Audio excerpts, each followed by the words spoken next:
Welcome back to Bright Ideas from Acuity Brands on Industrial Sage. Today we are going to examine life safety codes for buildings and how to easily choose products that make compliance simple. I'm joined by John Carter, Product Manager for Life Safety at Acuity Brands. John, thanks for joining me. Hey, Catherine, thank you very much. Let's start. Why do we have life safety codes? Well, life safety codes are there ultimately to keep people safe in a building in case of an emergency. Now that could mean leaving the lights on to exit the building safely in the event of a fire, or, illuminating the space if people are staying inside during a power outage or natural disaster.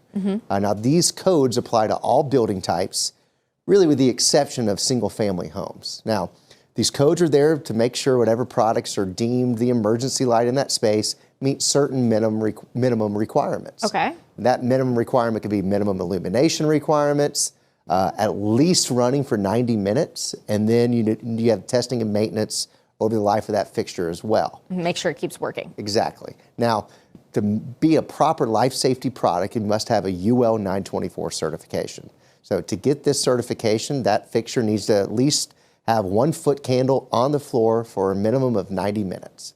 Now, this test is done in a pretty closed environment, so just because you have a UL 924 certification doesn't mean it's the end-all be-all, it works for all applications, right? Okay. So credible manufacturers make IES files available for emergency lights to make sure that they actually work for various applications. So you can see how much light is coming out of the light fixture in a certain space. Exactly. So what are some of the technologies and products that are available today? Well, there are really around 3 product categories, I would say, that kind of life safety products kind of go into, right? The first is a more centralized or zone system approach. That would be your inverters and generators. And these things are wired directly to a luminaire, and that luminaire is going to perform the same in emergency mode as it would during kind of normal power mode. Okay. So they're great for kind of higher mounting heights and warmer ambient temperatures, and because it's centralized, they're all tested simultaneously. The next kind of category would be a more distributed approach. So first product kind of falls in that approach would be, emergency lights. Those would be 2-headed, battery units that are mounted along a path of egress in a building, and basically they're spaced based off their lumen output and distribution of the product. They're the ones that look like the bug eyes along the top of the wall. Yeah, we like to say emergency units, but yes, bug eyes, they've been called that before. I lovingly call them that. And so the next kind of product that falls into that distributed approach would be, emergency drivers. And those are fixture-based, and their output is based off, which luminaire the product's going into, plus the, wattage of that emergency driver. But the thing to remember with distributed approaches is redundancy. Redundancy in case there's any sort of failure, there's at least some light coming out of those fixtures, to at least provide some sort of illumination there on the floor to get out of the building. The third category is probably what everybody thinks of when they think of life safety, and that's your exit signs, or exit signs and combos. These come in red lettering or green lettering, and they're powered either by an internal battery backup, which would kind of feed into that distributed approach we talked about earlier, right? Or they're powered by that generator or inverter when power goes out as well. So that seems simple enough, and there's lots of options for meeting code. So why would somebody not meet code? Well, there's a pretty bad trend going on in our industry right now where people are buying off sticker price rather than choosing the product that's proper for that application, actually has a performance to meet code in that application. Now, I know this is not just special to emergency lighting, but it's in a lot of industries, right? But the stakes couldn't be higher, right? So just think about it. We spend more time analyzing the distribution and the way a wall wash looks in an architectural space than we do actually analyzing the way a product would perform that could potentially, help save somebody's life. Right. So, we do have to be a lot more diligent in actually putting life safety on that same design pedestal. Help me understand a little bit more what you mean by buying off sticker price versus performance. Well, code is supposed to require initial testing there actually at the application, there on the floor, to make sure you're meeting those minimum illumination requirements. Well, as you can guess it, oftentimes that's really not being done. On top of that, there's a lack of enforcement to actually call people out for doing the wrong thing, or even educating that what they're doing is not right. And so obviously if they don't know or they're not being called out, then behaviors are pretty much not going to change, right? Exactly. So let's take a hotel, for example.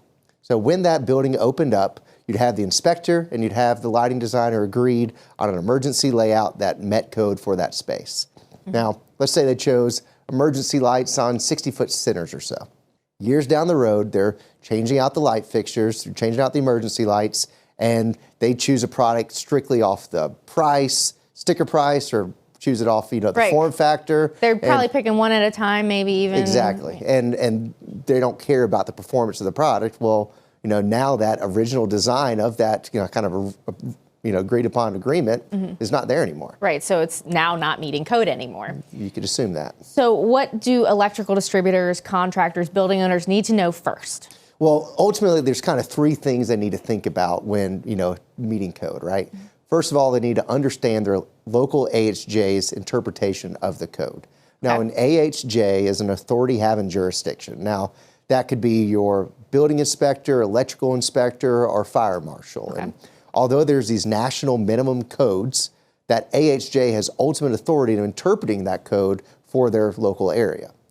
Secondly, you need to the use of lighting design software for emergency lights is critical. So we said earlier, credible manufacturers make IES files available so you can actually plug those into the software to ensure they actually work. Right. And finally, you need to understand where that emergency light is going. So if life safety products are needed everywhere. So if it's a warmer ambient temperatures, if it's a wet location, hazardous location, understanding those kind of environmental restraints would actually allow you to choose a proper product. Okay, so you know the code in your area, you know the application you're putting the fixtures into.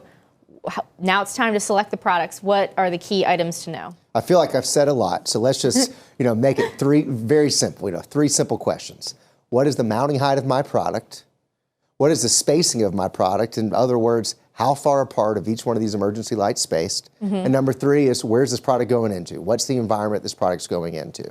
So at Acuity Brands, we put the spacing recommendations actually on the spec sheet of the product to help you easily choose which product's right for your application. We also provide those IES files so they can be put into a lighting design software to ensure they actually perform the way that we're saying they're going to perform.